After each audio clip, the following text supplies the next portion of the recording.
Today is finally the day. Baldur's Gate 3 is finally here. After waiting for so long, I am so ready, and I've been so ready to play this game so much.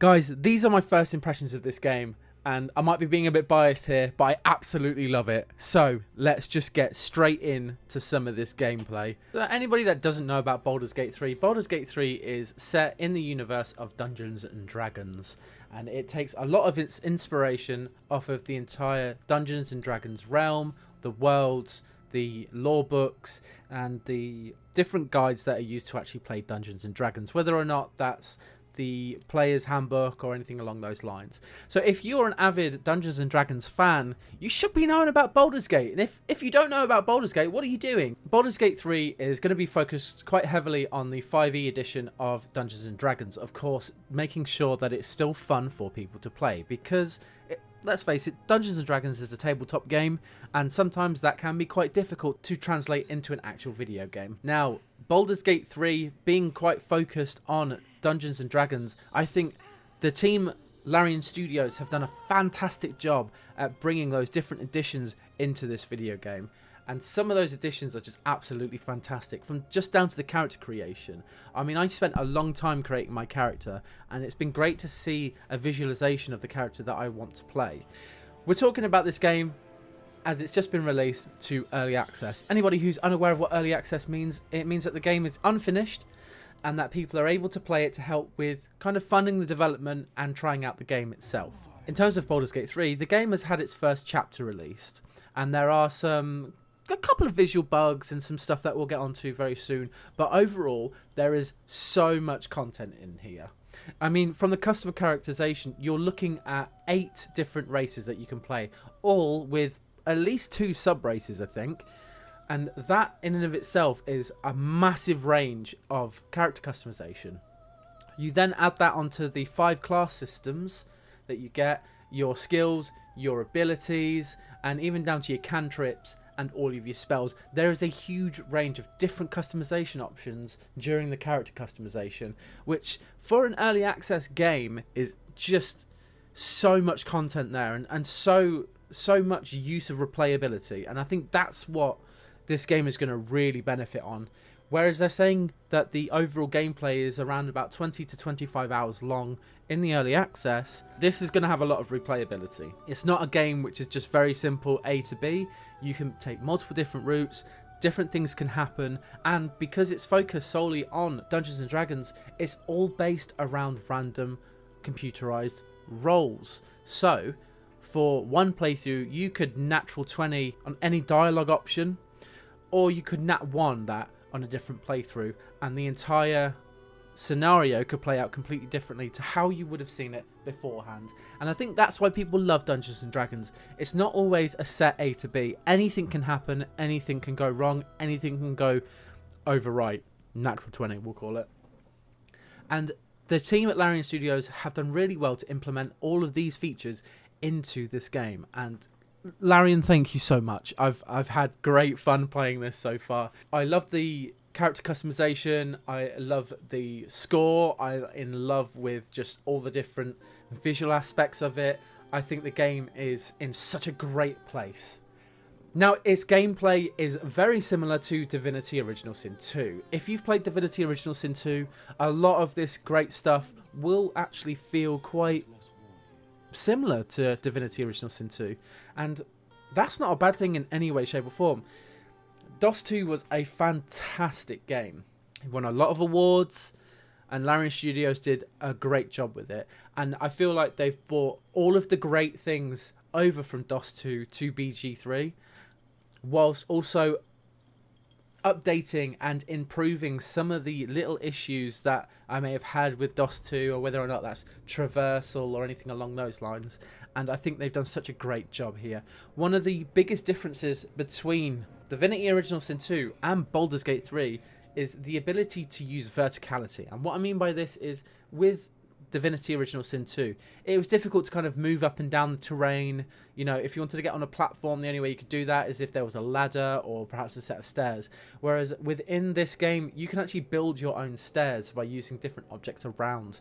You can also jump up ledges. You can use a jump feature as well, as every character has the ability to jump, with some races having the ability to do like an enhanced jump, and some classes also offer that as well. Just solidifying this huge amount of character customization across the entire game that doesn't stop just at character customization before the game starts.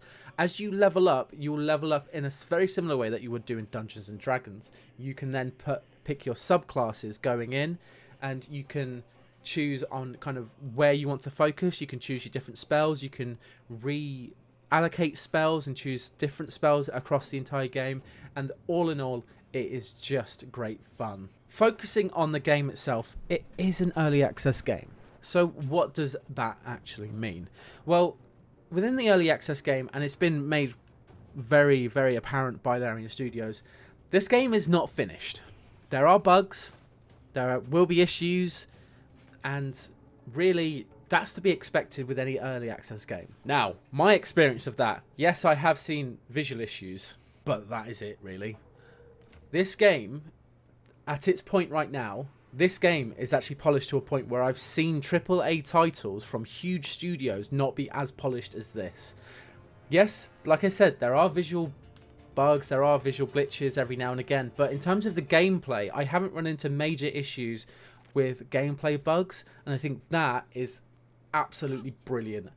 Now, with it being an early access game, it does mean that they are still developing the game, and that there will still be a lot more to come into the game, whether that's, you know, more races which they're planning on doing, or more classes which they'll be including. And then you've got to think about the different, you know, upgrades to any particular engines, or you've got the further chapters. I think they're doing up to 3 chapters for the entire game. Overall, all of this is still to come, and at any point the game can just go into a state of being completely broken because of the new additions, and that's just something that we're going to have to prepare for going down the line. But currently, in its current state right now, I think the game is in a fantastic place, and all of what I've played so far I've thoroughly enjoyed. I think it's a fantastic piece of media, and I'm really happy that I've had the chance to play it, because if anybody knows me, they know that I've been really looking forward to playing this game. Like, really looking forward to playing this game, and for me, it has not disappointed me at all at this moment in time. Really, I'm just looking forward to waiting to get a hold of a bard and then recreate one of my D&D characters that I absolutely love. But, you know, that's just me, and I'm a massive nerd. Now, I wanted to talk a little bit about the characters within the game as well. So, I think one thing to take from this game is very story-driven. Baldur's Gate is a very story-driven game. And the characters, as well as the world, really make all of that up. And that kind of immersion, or that enjoyment of the product, is really centered and focused on the main cast of characters. So that's you, and then that's 5 potential companions across the game, and then possibly any friends that you've got that are playing as well, because this game is completely multiplayer. Now, for me, the characters are very memorable, very interesting, and just I absolutely adored playing alongside them and playing with some certain characters. For my party, I had my main character. I had Shadowheart, who's a half-elf cleric. I had the Githyanki that's on the front of all of the media posts and everything. And then I also had the vampire as well. The 4 people in that party, they don't gel very well. You know, there's a little bit of tension. There's certain things that you do as a character that your other party members don't like. Think of it like Fallout New Vegas's everybody disliked that sort of system. That happens with your own party members. And then when you do a long rest, which people of the D&D realm will know exactly what a long rest is, you actually go to a camp, and you can move around the camp, and you can speak with all of your different party members as you, the main character. And you can get some really interesting conversations happening kind of across that realm. And there's loads of different situations that can happen, like somebody can stumble across the camp and you can have that conversation with them, or there's just a whole range of different bits of information and gameplay here that one playthrough is not going to be enough for you to really experience this game through and through. And I'm just so excited to build 7 million characters that I'll only get an hour into it and then go, nah, I don't like them, or no, I don't like them either. All in all, from what I've experienced of this game so far, I think it's in a fantastic place. I've had so much fun. I've absolutely been hyped about this game so much, and it has not disappointed me in any way, shape or form. They're all my opinions. Your opinions may be very different. But if you love Dungeons and Dragons, or you love Divinity Original Sin 2, I would definitely recommend this game because it's fantastic and there's so much more to come. Alright guys, other than that though, I'm going to love you and leave you there. What's going to be exciting is this Saturday, that's Saturday the 10th of October, I'm going to be doing a 24-hour stream on my Twitch channel. That's twitch.tv/R3VAK. I'll be doing a full 24-hour stream of Baldur's Gate 3, so please keep an eye on that. And then guys, if you're not in the Discord, then why not? Get up in the Discord. Discord's a great place for everybody to hang out, have some fun. If you're in there, I usually post thumbnails of videos, usually a couple of days before they're actually released. And we've got a whole creative thing going on in there. So, you know, if you're a creative person and you want to show off some of your work, then get up in the Discord. Pop it in the Let's Get Creative channel and, you know, show everybody what you've got. It's a great time and we've all had great fun doing it. But other than that, guys, I'm going to sign off. Thank each and every one of you for watching this. I hope to see you all there on Saturday, October the 10th. But for now, thank you and have a great rest of your day. Goodbye.